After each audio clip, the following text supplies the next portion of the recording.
Painted, Painless Learning. આવે છે ને અવાજ ક્લિયર? જુઓ તો હાલો ડન છે. અહીંયા ધ્યાન આપો. તો મેં એમ તમને કીધું હતું કે નદી અને નદી તંત્ર આ બંને વચ્ચે ડિફરન્સ છે. કોઈ એક નદીની વાત કરવામાં આવે, કોઈ એક નદીની, તો એને કહેવાય નદી. પણ નદીઓની સાથે અહીંયા ધ્યાન આપજો, પરંતુ નદીની સાથે નદી પ્લસ એની ઉપનદી, એટલે કે એની સાથે બીજી નદીઓ ભળે, અને એની શાખા નદીઓ ટ્રિબ્યુટરી કહેવાય. શાખા નદી એટલે નાની નાની બીજી નદીઓ, ટ્રિબ્યુટરી. આ બધું ભેગું થઈને જે બનાવે, આ ભેગું થઈને જે બનાવે એને કહેવાય નદી તંત્ર. બરાબર? એને શું કહેવાય? નદી તંત્ર કહેવાય. નદી પોતાની સાથે બીજી ઘણી બધી નદીઓ ભળે અને એના પાણીના પ્રવાહની અંદર વધારો થાય તો એને કહેવાય નદી તંત્ર. શું કહેવાય દીકરાઓ? નદી તંત્ર. ક્લિયર થયું? પાકું છે? ક્લિયર છે? ડન છે. આગળ નદી છે ને હંમેશા બીજી વસ્તુ એક શીખી લો. મેં તમને પહેલા કઈ શીખવાડી કે ભાઈ નદી જળ પરિવાહ છે, એ નદી સાથે જોડાયેલો શબ્દ છે. આટલી વસ્તુ ક્લિયર. બીજું મેં તમને સમજાયું કે નદી અને નદી તંત્ર બંને અલગ અલગ છે. ત્રીજી વસ્તુ એ શીખવાડી કે નદી છે ને એની સાથે બીજી ઘણી બધી નદીઓ ભળે. નદી છે એની સાથે બીજી ઘણી ઘણી શાખા નદીઓ, ઉપનદીઓ એની સાથે ભળતી હોય છે. એના પછી કોઈ પણ નદી હોય ને એ નદી હંમેશા ઉચ્ચ સ્થાનોમાંથી નીકળે, પર્વતોમાંથી નીકળતી હોય. કોઈ પણ નદી છે ક્યાંથી નીકળે? તો કે ભાઈ ઉચ્ચ સ્થાનોમાંથી નીકળે, કોઈ પર્વતીય વિસ્તારમાંથી નીકળે છે. દાખલા તરીકે અહીંથી એક નદી નીકળે છે. નદી જ્યાં નીકળે, નદી જ્યાંથી નીકળે એને એનું ઉદ્ગમ સ્થાન કહેવાય. બરોબર સમજજો. નદી જે વિસ્તારમાંથી, જે ઉચ્ચ પ્રદેશમાંથી નીકળે એ વિસ્તારને શું કહેવાય? ઉદ્ગમ સ્થાન. નદી જે વિસ્તારમાંથી નીકળે એને શું કહેવાય? ઉદ્ગમ સ્થાન. શું કહેવાય? ઉદ્ગમ સ્થાન. ક્લિયર છે? પાક્કું છે.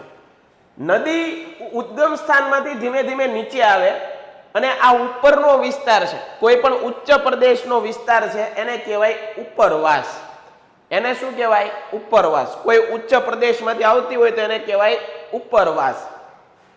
નદીનો પ્રવાહ ધીમે ધીમે, આ નદીનો પ્રવાહ દેખાડ્યો છે, નદીનો પ્રવાહ ધીમે ધીમે નીચાણવાળા વિસ્તાર તરફ આવે, કાંઈ ઉડીને ઉપર ન જાય. નદી ઉપરથી તો નીચે આવતી હોય, ઉપર જાય નહીં. તો આ નદીનો પ્રવાહ એની સાથે સાથે આવે. આ મધ્યસ્થ ભાગ, જે જગ્યાએ નદીનો પ્રવાહ એકદમ મેદાનમાં વહેતો હોય, બે કાંઠે વહેતો હોય, એને કહેવાય મધ્યસ્થ ભાગ. નીચાણવાળા ભાગની અંદર એક ધારી નદી જાતી હોય તેને કહેવાય મધ્યસ્થ ભાગ. પછી જે આ નદીઓના વળાંક છે, જો આને વળાંક કહેવાય, આને શું કહેવાય? વાંકા ચૂકી. જો સર્પીલો આકાર છે. કેવો આકાર છે? સર્પીલો આકાર. આવી રીતે નદી વહેતી હોય સર્પીલા આકારની જેમ, તો એને કહેવાય વિસર્પણ કહેવાય. શું કહેવાય? વિસર્પણ. યાદ રાખજો, નદીનો વળાંક વાંકા ચૂકો ભાગ એને કહેવાય વિસર્પણ. નદી જે જગ્યાએથી નીકળે એને એનું ઉદ્ગમ બિંદુ કહેવાય, ઉદ્ગમ સ્થાન કહેવાય. નદી છે એ ઉપરથી નીચે તરફ આવે એને એનો ઉપરવાસનો ભાગ કહેવાય. મધ્યમાં જ્યારે આવે તો એને મધ્યસ્થ ભાગ કહેવાય. નદીનો જે વળાંક વાળો ભાગ છે, વાંકા ચૂકી વાળો ભાગ છે, એને કહેવાય વિસર્પણ. વિસર્પણ. બરાબર? અને નદી જ્યાં અંત પામે, હજી કહું છું, નદી જે જગ્યાએ અંત પામે, યાદ રાખજો, નદી જે જગ્યાએ અંત પામે, અહીંયા ધ્યાન આપજો બધા. નદી જે જગ્યાએ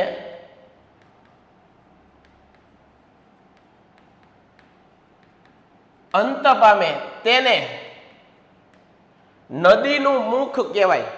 નદી જે જગ્યાએ અંત પામે તેને શું કહેવાય? નદીનું મુખ. આ નદીનું મુખ છે, દરિયાને મળે છે એ પહેલાનો, એને શું કહેવાય? નદીનું મુખ.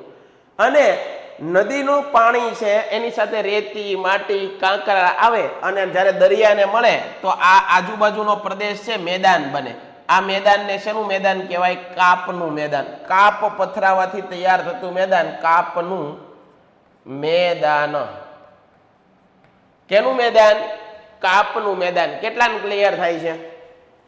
હાલો પેલા પૂછી લઈએ કેટલા લોકોને ક્લિયર થાય છે આટલી વસ્તુ? ઓકે હાલો ક્લિયર છે બધાને.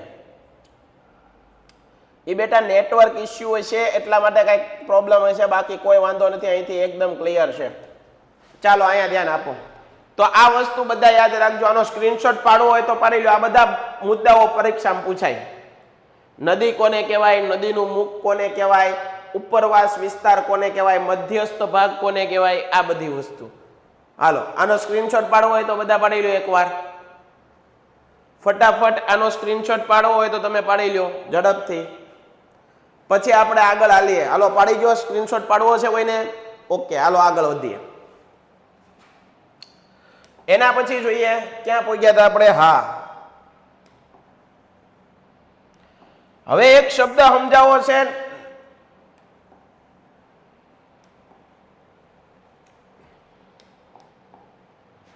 હાલો અહીંયા ધ્યાન આપો. બીજો એક શબ્દ સમજાવું તમને. નદી બેસીન એટલે શું? આ પરીક્ષામાં પૂછાય છે. નદી બેસીન.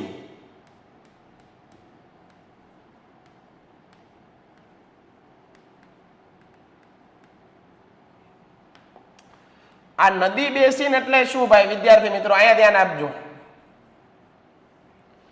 સમજો બધાને સમજવાનું છે.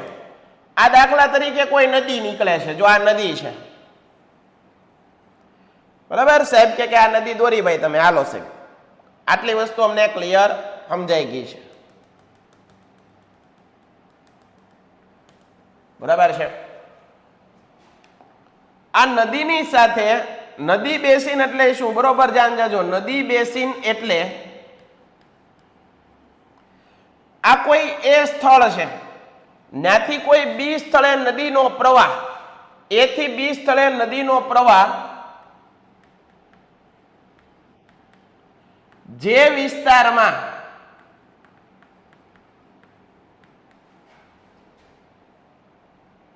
વિસ્તારમાંથી પસાર થાય તે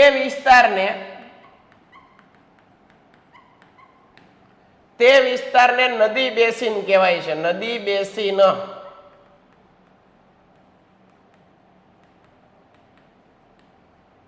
હું કીધું? નદીનો પ્રવાહ જે વિસ્તારમાંથી પસાર થાય. દાખલા તરીકે આ વિસ્તાર છે, આ વિસ્તારમાંથી નદીનો પ્રવાહ શું થયો? પસાર થયો, અહીંયા સુધી આવ્યો પાણીનો પ્રવાહ. તો આને શું કહેવાય? આજુબાજુનો વિસ્તાર નદી બેસીન કહેવાય. શું કહેવાય દીકરાઓ? નદી બેસીન કહેવાય. પાકું? હવે જુઓ, નદી બેસીનની આરવાર ખાલી નદીની અંદર શું હોય? તો કે ભાઈ નદીનો પ્રવાહ તો હોય જ. તે એક વસ્તુ હોય નદીનો પ્રવાહ, એટલે કે નદીનું પાણી પોતાનું. એના પછી એની આરે શું ભળે? તો કે ભાઈ ઉપનદીઓ, ઉપનદીઓનો પ્રવાહ. એના પછી એની આરે શું બને? શાખા નદીઓ.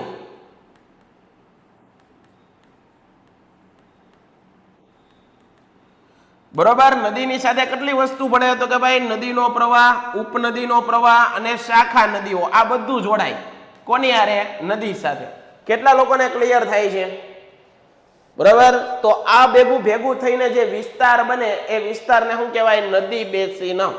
નદી બેસીન એટલે કાંઈ નથી, નદીનું પાણી જાતું હોય એની આરે શાખા નદીઓનું પાણી મળે, ઉપનદીઓનું પાણી મળે, અને જે પ્રવાહ છે એક જગ્યાએથી બીજી જગ્યાએ જાય છે તો નદીની આજુબાજુનો વિસ્તાર છે ને એને કહેવાય નદી બેસીન.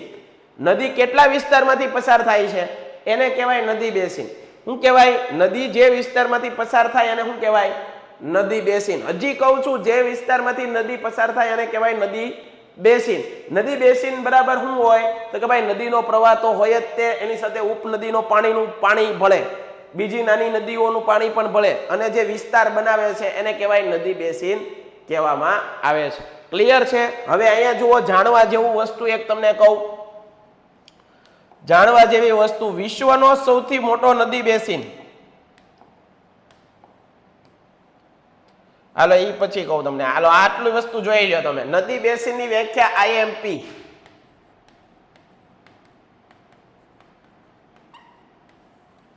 નદી બેસિનની વ્યાખ્યા કેવી છે ભાઈ? એકદમ મોસ્ટ મોસ્ટ મોસ્ટ આઈએમપી વ્યાખ્યા. હાલો આગળ.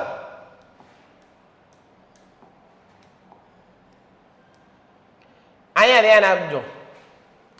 જાણવા જેવું અગત્યનું, વિશ્વની સૌથી મોટી નદી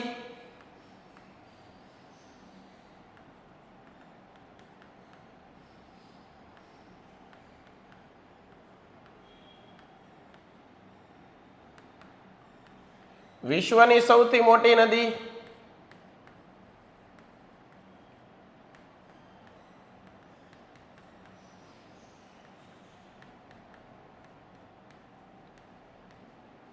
પેન્ટેડ એપ્લિકેશન ધોરણ 6 થી 12ના વિદ્યાર્થીઓ માટે અપડેટ થઈ ચૂકી છે. આ એપ્લિકેશનમાં શું છે? બધા જ વિષયના વિડીયોઝ છે. ગુજરાતની બેસ્ટ ફેકલ્ટી દ્વારા લાઈવ લેક્ચર્સ છે.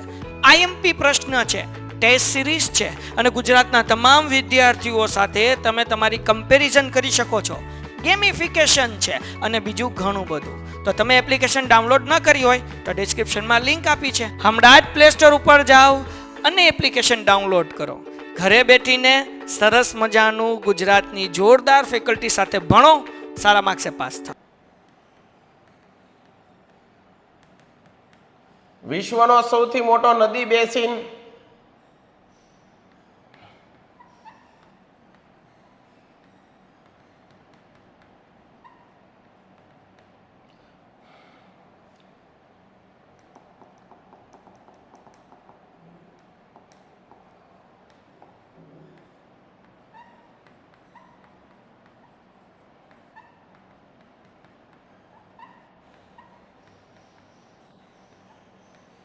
ભારતની સૌથી મોટી નદી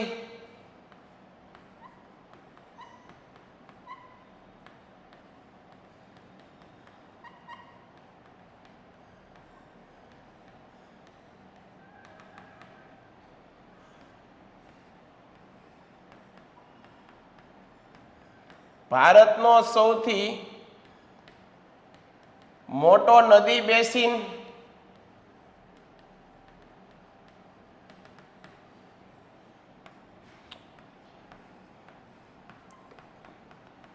ગુજરાતની સૌથી મોટી નદી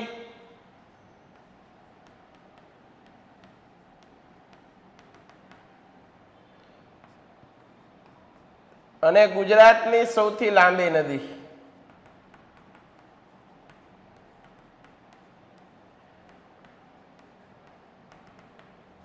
બરોબર ધ્યાન આપો. વિશ્વની સૌથી મોટી નદી પૂછે ને તો એમેઝોન લખવાનું. કઈ નદી લખવાની? એમેઝોન. યાદ રાખજો, વિશ્વની સૌથી મોટી નદી તો એમેઝોન.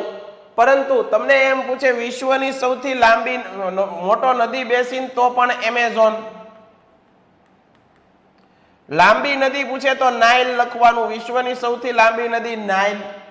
ભારતની સૌથી લાંબી પૂછી છે, ભારતની સૌથી અહીંયા ભૂલ છે, અહીંયા એમેઝોન. બરોબર, એમેઝોન. પરંતુ વિશ્વની સૌથી લાંબી પૂછે તો વિશ્વની લાંબી તો નાઇલ નદી આવશે. નાઇલ. ભારતની સૌથી મોટી નદી કઈ? ભારતની સૌથી મોટી નદી ભાઈ મોટી પૂછે તો બ્રહ્મપુત્રા. બ્રહ્મપુત્રા નદી. લાંબી પૂછે તો ગંગા નદી.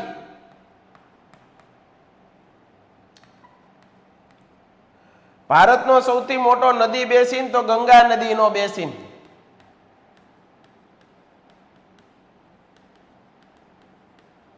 શા માટે ભાઈ? તો કે ભાઈ ભારતના કુલ વિસ્તારમાંથી 22% વિસ્તારમાંથી આ નદી પસાર થાય. ભારતના કુલ વિસ્તારમાંથી 22% જેટલા વિસ્તારમાંથી આ નદી પસાર થાય. આટલો મોટો પ્રદેશ છે ગંગા નદીનો. બીજું, ભારતના 10 રાજ્યોમાંથી, કેટલા રાજ્યોમાંથી પસાર થાય? 10 રાજ્યો. ભાઈ ખાલી ના ખાલી ગામડા નહીં, 10 રાજ્ય મોટા મોટા. ઉત્તર પ્રદેશ, ગુજરાત, આવા મોટા મોટા. એલા ગુજરાત નહીં, ઉત્તર પ્રદેશ છે, એ બધા, બિહાર છે, આવા બધા મોટા મોટા રાજ્યોમાંથી પસાર થાય. ગુજરાતની સૌથી મોટી નદી તમને બધાને ખબર છે નર્મદા, અને ગુજરાતની લાંબી નદી સાબરમતી. હાલો આનો એકવાર સ્ક્રીનશોટ પાડી લ્યો, ખાલી આ જીકે છે તમારા માટે. સ્ક્રીનશોટ પાડી લ્યો આનો બેટા, ચાલો સ્ક્રીનશોટ પાડી લ્યો.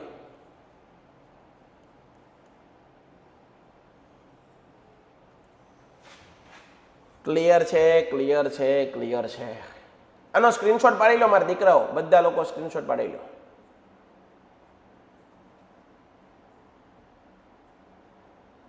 હા યુપીએસસી માં પૂછાય, સાચી વાત છે, આવું બધું જ પૂછાય એમાં.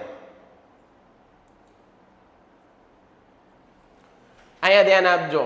તો આ વસ્તુ બધી જાણવા જેવી કહી દીધી મેં તમને આગળ, બરોબર. આ વસ્તુ હવે અહીંયા ધ્યાન આપો. ભારતના જળ પરિવાહની રચના ભૌગોલિક રચનાના આધારે ભારતની નદીઓને બે ભાગમાં વહેંચવામાં આવ્યા છે. એક નદી છે હિમાલયની નદીઓ, બરોબર, એક નદી છે હિમાલયની નદી અને એક છે દ્વીપકલ્પીય નદીઓ. ભારતના નદી તંત્રને કેટલા ભાગમાં વહેંચવામાં આવ્યું છે જો અહીંયા કહું છું.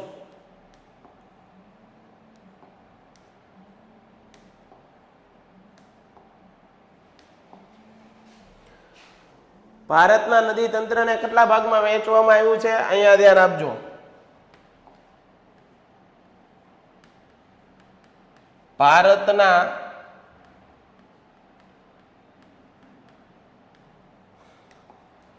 ભારતના નદી તંત્રને કેટલા ભાગમાં વહેંચવામાં આવ્યું છે અહીંયા ધ્યાન બધાયનું.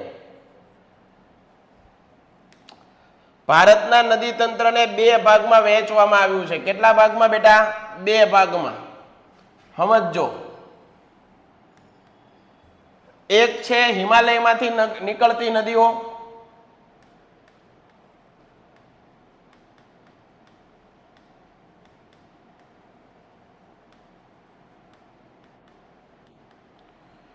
એક છે હિમાલયમાંથી નીકળતી નદીઓ, આ એક ભાગ, અને એક છે દ્વીપકલ્પીય ઉચ્ચ પ્રદેશમાંથી નીકળતી નદીઓ.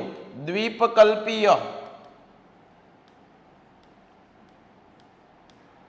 અહીંયા ધ્યાન આપજો બધા. જો દ્વીપકલ્પીય નદીઓ એટલે કેવી નદીઓ અહીંયા સમજાવું તમને. ભારતનો જે આપણો નકશો છે, તમને આપણે નકશો દોરવાનો પ્રયાસ કરું, બરાબર, એટલો બધો તો હું પેન્ટર નથી, પણ થોડું ઘણું તમને સમજાઈ જાય એટલે બસ. આ દાખલા તરીકે આ એક બોક્સની અંદર ભારત જેવું કંઈક મેં ડ્રો કર્યું છે, બરાબર છે.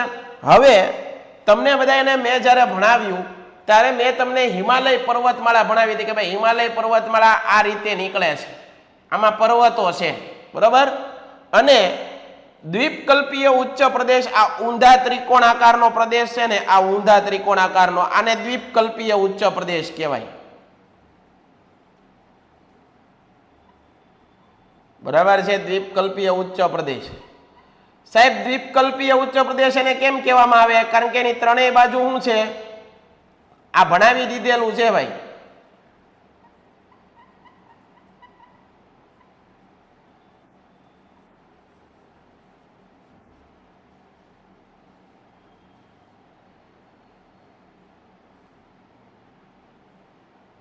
એની ત્રણેય બાજુ શું છે? દરિયો છે. જો અહીંયા સમુદ્ર છે, અહીંયા સમુદ્ર છે, અને અહીંયા સમુદ્ર છે. જેની ત્રણ બાજુ દરિયો હોય અને વચ્ચે જમીન હોય એવો ભાગ એને શું કહેવાય? દ્વીપકલ્પીય ઉચ્ચ પ્રદેશ. તો ઘણી નદીઓ અહીંથી નીકળે છે, હિમાલયમાંથી જે નદીઓ નીકળે, દાખલા તરીકે આ રીતે કોઈક નદી જતી હોય, કોઈક આમ જતી હોય, કોઈક અહીંથી નીકળતી હોય, તો આ બધી નદીઓને કેવી કહેવાય? હિમાલયમાંથી નીકળતી નદીઓ. કેવી નદીઓ કહેવાય? હિમાલયમાંથી નીકળતી નદીઓ. પછી અહીંયા કોઈક ડુંગરો હોય તો અહીંથી કોઈક નદીઓ નીકળતી આવી ઉપર જતી હોય, આમ જતી હોય, આ રીતે જતી હોય, તો આને કઈ નદી કહેવાય? દ્વીપકલ્પીય, બરાબર. દ્વીપકલ્પીય નદીઓ. ખબર પડી ભાઈ? ખબર પડી. હવે અહીંયા ધ્યાન આપો.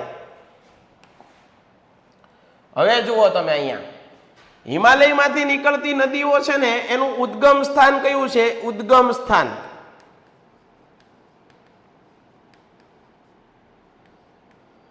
તો તમે બધા કહેશો હિમાલય પર્વતમાંથી.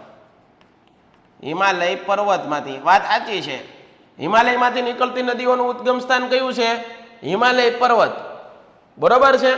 જ્યારે દ્વીપકલ્પીય ઉચ્ચ પ્રદેશમાંથી નીકળતી નદીઓનું ઉદ્ગમ સ્થાન કયું છે? તો કે ભાઈ દ્વીપકલ્પીય ઉચ્ચ પ્રદેશ.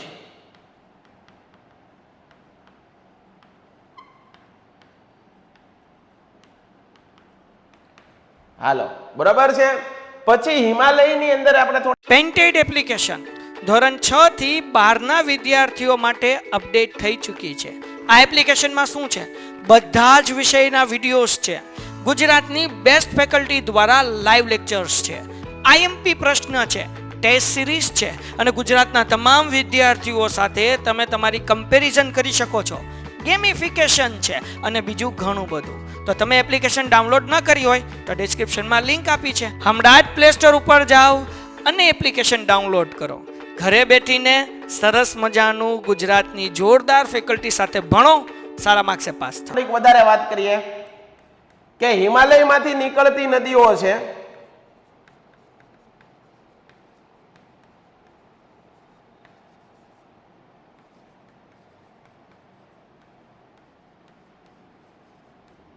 કાયમી નદીઓ છે. કેવી છે? કાયમી. હિમાલયમાંથી જે નદીઓ નીકળે છે કેવી નદી છે? કાયમી નદીઓ છે. બરોબર છે. 12 માસ એમાં પાણી જોવા મળે. 12 માસી નદીઓ. સાહેબ 12 માસ નદી કેમ? કારણ કે જુઓ, ઉનાળાની અંદર તડકો પડે, બરોબર, તો બરફ પીગળે કે નહીં? બરફ પીગળે એટલે બધું ક્યાં જાય? નદીમાં પાણી જાય. તો ત્યારે પણ નદીમાં પાણી જોવા મળે ઉનાળામાં. પછી શિયાળાની અંદર ચોમાસાની અંદર વરસાદ આવે તો ચોમાસામાં પણ નદીમાં પાણી રહે. એટલે તે નદીઓ 12 માસ જીવતી રહે છે. એમાં પાણી ખૂટતું નથી. હિમાલયની નદીઓમાં પાણી ખૂટતું નથી. પાક્કું થઈ ગયું? ક્લિયર છે? પાક્કું ને? બધા લોકો હાલો એકવાર ઝડપથી. આટલી વસ્તુ કેટલાને ક્લિયર? તો આ વસ્તુ મેં તમને કહી દીધી, બરાબર. હિમાલયમાંથી જે નદીઓ નીકળે છે એ કેવી હોય? કાયમી હોય, 12 માસી નદીઓ હોય. જોઈ લો અહીંયા. તો આ બધી વસ્તુ નદીઓ આમાં મુખ્યત્વે સિંધુ અને બ્રહ્મપુત્ર નદીઓ છે. આગળ હજી એક પ્રશ્ન બાકી રહી ગયો, હું તમને કહી દઉં ભાઈ. જળ વિભાજક.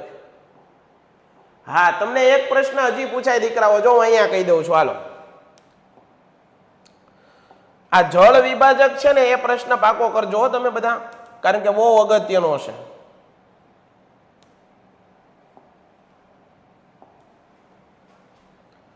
જુઓ, સમજાવું છું. આ દાખલા તરીકે આપણી પૃથ્વી દોરી છે. આ મેં શું દોર્યું છે? આ પૃથ્વી છે, બરોબર. સમજો, આ પૃથ્વી છે. હવે એના ઉપર કોઈ નદીનું પાણીનો પ્રવાહ જાય છે. નદી બધી પૃથ્વી ઉપર જ હોય. આવી રીતે કોઈ નદી છે, આ રીતે શું થાય છે? જાય છે, બરોબર. નદીનો પ્રવાહ બરોબર નથી દોરાનો. હાલો, આ રીતે. આ રીતે નદી છે વહેતી વહેતી જાય છે. નદી શું જાય છે? વહેતી વહેતી વહેતી વહેતી જાય છે. હવે મેં તમને કીધું તું પૃથ્વીની અંદર, આ પૃથ્વીની અંદર ઘણી બધી ભૂગર્ભીય પ્લેટો આવેલી છે. શું આવેલી છે? ભૂગર્ભીય પ્લેટો.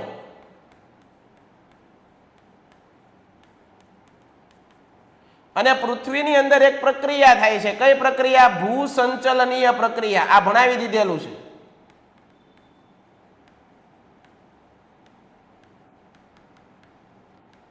આ ભૂસંચલનીય પ્રક્રિયાના કારણે નદી તો જાય છે, નદી એના રસ્તામાં જાય છે, બરોબર. પણ પૃથ્વીનો આ ભાગ છે કોઈ કારણસર, દર વખતે ન થાય, ક્યારેક કોઈ કારણસર આ ભાગ છે બેટા, આ ભાગ છે, બરોબર, આ ભાગ ઉપસી આવે.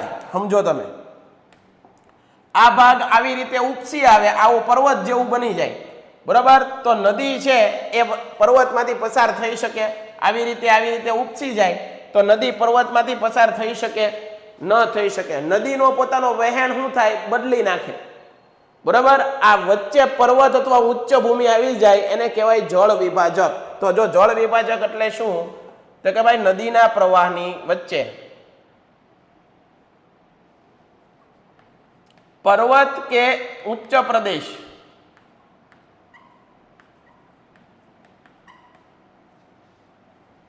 આવવાથી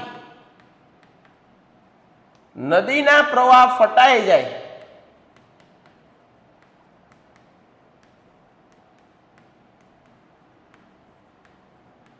તેને જળ વિભાજક કહેવાય.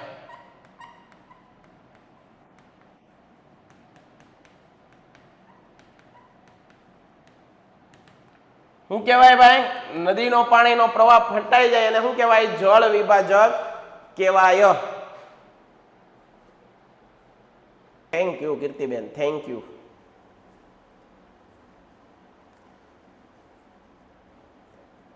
બધાને ક્લિયર બેટા? ધ્રુવીબેન પણ કહે છે સર મસ્ત ભણાવો છો. કયો ટોપિક છે? Very good. ચાલો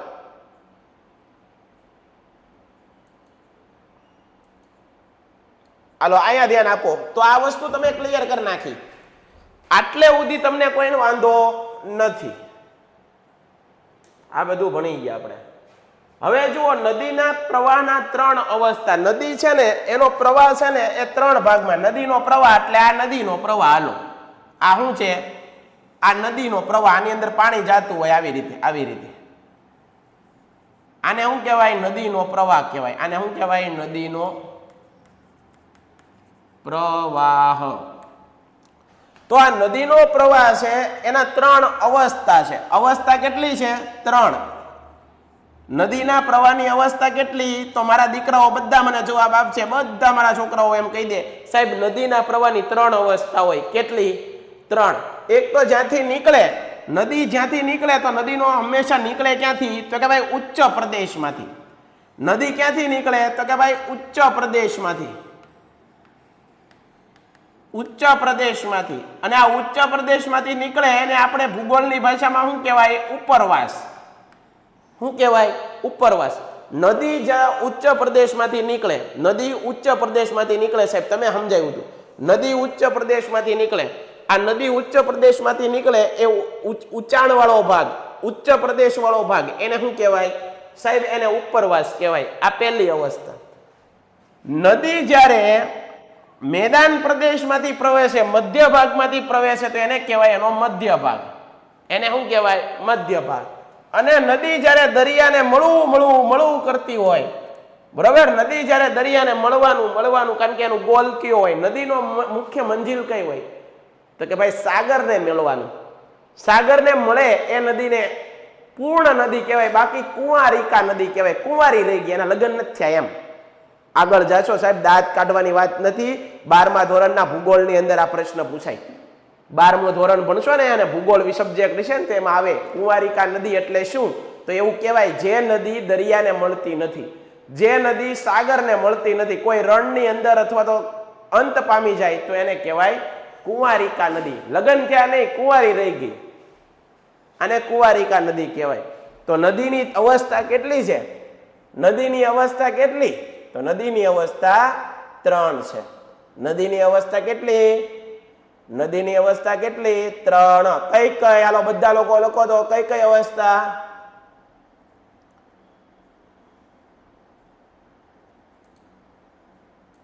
ચાલો ફટાફટ હાલો આને જોઈ લઈએ. બધાને તમને સમજાઈ ગયું છે. નદી જ્યારે કોઈ પર્વત ક્ષેત્રમાંથી નીકળે અને તીવ્ર ઘસારણ એટલે શું? અરે ભાઈ પર્વત હોય આ રીતે, અહીંથી નદી નીકળે તો આ પર્વત અરે પાણી ઘસડાય તો ખરી ને. ઘસડાય એટલે કાંકરા, રેતી, માટી, પથ્થર બધું આવે. અહીંથી પોતાની સાથે પુષ્કળ પ્રમાણમાં રેતી લાવે, કાંપ લાવે અને મધ્ય હેઠવાસમાં નદીઓનો પ્રવાહ ધીમે ધીમે પડે છે. અહીં તેનું અપવહન વિસર્પી એટલે શું? આવી રીતે વળાંક વાળું નદીનો વળાંક. આ વળાંકને શું કહેવાય? વિસર્પ. સર્પીલા આકારનું. નદીઓના વિસર્પણના કારણે પૂરના પ્રભાવથી મેદાનમાં ઘોડાની નાળ જેવા નાળ આકારના સરોવરો રચાય છે. મુખ પ્રદેશ આગળ નદી અનેક શાખાઓમાં વિભાજિત થાય છે. કાળક્રમે વિભાજિત ભાગ ત્રિકોણ આકારના અતિશય રસાળ ફળદ્રુપ પ્રદેશ પામે છે, જેને ડેલ્ટા કહેવાય છે. જેને શું કહેવાય? ડેલ્ટા. નદી જ્યારે દરિયાને મળે ને, ત્યારે આવો ઊંડા ત્રિકોણ આકારનો મેદાન રચાય. આવું મેદાન, આની અંદર કાંપ હોય, ફળદ્રુપ રેતી, માટી, કાંકરા, કારણ કે નદી ઠેઠથી લઈને આવી હોય. આ બધું નદીનું પાણી જતું હોય ને તો ત્યારે માટી ઘસડાતી હોય, રેતી ઘસડાતી હોય, કાંકરા ઘસડાતા હોય, આ બધું દરિયાને મળે ને પેલા અહીંયા પાથરી દે અને અહીંયા મેદાન બને, એને આપણે કાપનું મેદાન કહીએ, ડેલ્ટા બનાવે. શું બનાવે? ડેલ્ટા. ગંગા નદીનો ડેલ્ટા છે સૌથી ફળદ્રુપ પ્રદેશ છે. ગંગા નદીનો ડેલ્ટા કેવો છે? સૌથી ફળદ્રુપ પ્રદેશ ઉત્તર પ્રદેશમાં. તમે જોજો ગંગા નદીમાં અલ્હાબાદ જાઓ ને, અલ્હાબાદ તો કવડો મોટો પ્રદેશ, કવડો મોટો નદી ડેલ્ટા બનાવે છે. આપણે અલ્હાબાદ પ્રયાગ ખાતે કુંભ મેળો ભરાય ને, ત્યાં કવડો મોટો ડેલ્ટા ભરાય, ડેલ્ટા છે. ચાલો, ક્લિયર છે? તો અહીંયા સુધી આજ આપણે રાખીએ છીએ. બધા લોકો ક્લિયર? તો ચાલો બધા લોકો મને સરસ મજાના જય હિન્દ કહી ગયો. આજના પૂરતું આપણે આટલું રાખીએ છીએ. કાલે પાછા મજા કરતા આગળ ભણી જવું. આ બધું રિવિઝન થઈ જવું જોઈએ, બધું પાકું કરી નાખવાનું છે. ચાલો, વાહ વાહ, જય હિન્દ જય હિન્દ જય હિન્દ. ગણપતિ બાપા મોર્યા. ચાલો, ગણપત દાદા થોડાક દિવસ છે હવે આપણી વચ્ચે. કાલે ઘણા બધા વિસર્જન થઈ ગયા. પગે લાગી લેજો ભાઈ ગણપત દાદાને. બુદ્ધિ આપજો, વિવેક આપજો, આદર આપજો, શક્તિ આપજો, અતુલિત બળ બુદ્ધિ આપજો, સારા વિચારો આપજો. ચાલો, જય હિન્દ વાલા વિદ્યાર્થી મિત્રો, મળીએ છીએ કાલે. ત્યાં સુધી બધાને જય હિન્દ, જય ભારત, ધન્યવાદ. ભારત માતા કી જય. પેન્ટેડ એપ્લિકેશન ધોરણ 6 થી 12ના વિદ્યાર્થીઓ માટે અપડેટ થઈ ચૂકી છે. આ એપ્લિકેશનમાં શું છે? બધા જ વિષયના વિડીયોઝ છે. ગુજરાતની બેસ્ટ ફેકલ્ટી દ્વારા લાઈવ લેક્ચર્સ છે, આઈએમપી પ્રશ્ન છે, ટેસ્ટ સિરીઝ છે અને ગુજરાતના તમામ વિદ્યાર્થીઓ સાથે તમે તમારી કમ્પેરિઝન કરી શકો છો. ગેમિફિકેશન છે અને બીજું ઘણું બધું. તો તમે એપ્લિકેશન ડાઉનલોડ ન કરી હોય તો ડિસ્ક્રિપ્શનમાં લિંક આપી છે. હમણાં જ પ્લે સ્ટોર ઉપર જાઓ અને એપ્લિકેશન ડાઉનલોડ કરો. ઘરે બેઠીને સરસ મજાનું ગુજરાતની જોરદાર ફેકલ્ટી સાથે ભણો, સારા માર્ક્સે પાસ થાઓ.